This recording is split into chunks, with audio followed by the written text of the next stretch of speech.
This thing didn't have a screw for the trigger guard. They lost it somewhere. This one won't be engraved, but I'm going to show you how to, if you just need to glue a screw head or a small piece. I polished this thing. I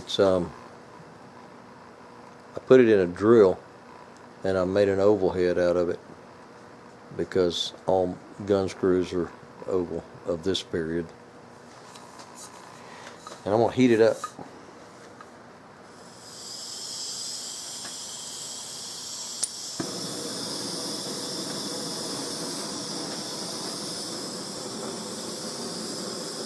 I'm going to get that thing just about blue. This just takes a propane torch. You don't have to have a settling for this. I'm going to get that thing really hot. And then I'm going to hit it with some oil.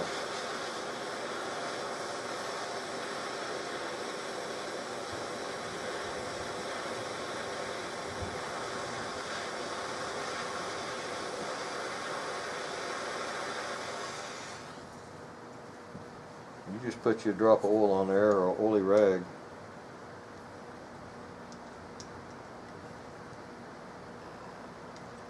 It doesn't help to drip that oil on your finger either. And it gives it an old looking blue. Nothing real deep like a Browning blue or a high dollar Winchester blue, but it'll give you an old looking blue color that it looks pretty good on an old gun. Of course, now you want to wipe this off real good before you put it into your stock, because you get oil in that raw wood and then it won't take finish, or it'll have a splotch on it. But that's how you blue if you just need an occasional screw. Oh, come on, camera. If you just need to do one screw or just one little part, that's how you do it. Heat it up and hit it with 30 weight oil. Wipe it off.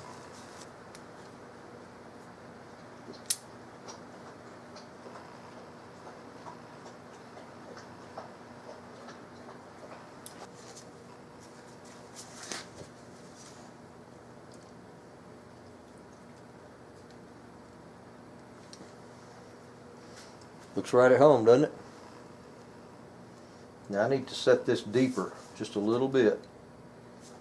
It's just got to be recessed down flush with this. It's just a little proud of it.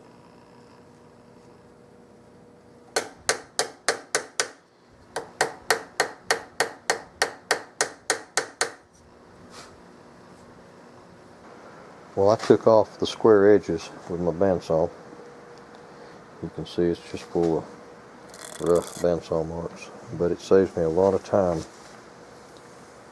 taking the vast majority off with a bandsaw. I use my other pattern to go by to get my thicknesses. I still have to go down some. I always leave some for the next step, sanding, rasping. And I will start holding this in the vise. This is still oversized and rough. And I will start on the top. I have a good center line down the top. And I'll start here and get this part symmetrical.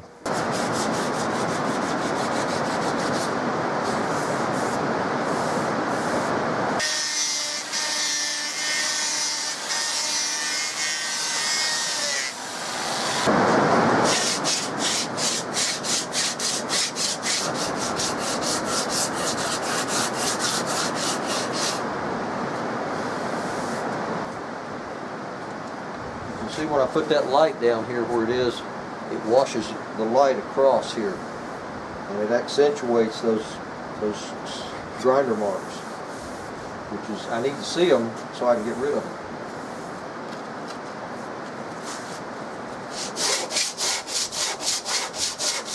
As I'm comparing my pattern stock to the one I'm working on, this grip is a lot smaller still than this, the end of the pistol grip. And this point right in here, where this little trough, this little valley comes down behind the grip, it's still got to be a lot thinner. Now all I did with this was my grinder, that disc sander. So I've got to bring this dimension down further, and I need to do that before I smooth up this side. See, I've got all these bandsaw marks on the side, but if I smooth this first and then reduce this, then this has got to come down again. This is something kind of key to stock making. If you can get vital points, specific points, like the width at the back of the plates, the narrowest place in your pistol grip, the width, the thickness right here at this behind the pistol grip, if you can get those dotted places correct in size, basically it's just connecting the dots. It's just that simple and just that hard.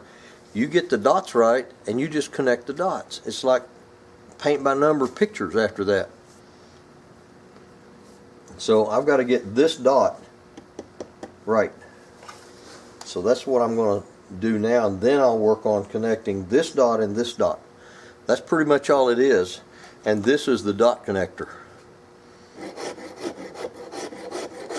At this point, I should say this. Trying to do this with it in this position is comfortable for filing, but it's not good for symmetry, because you need to see this side and this side. What I need to do is flip this thing vertically and look at both sides. See, I still have a center line right here across the bottom of this pistol grip. So I've got to get this symmetrical from here and the other side before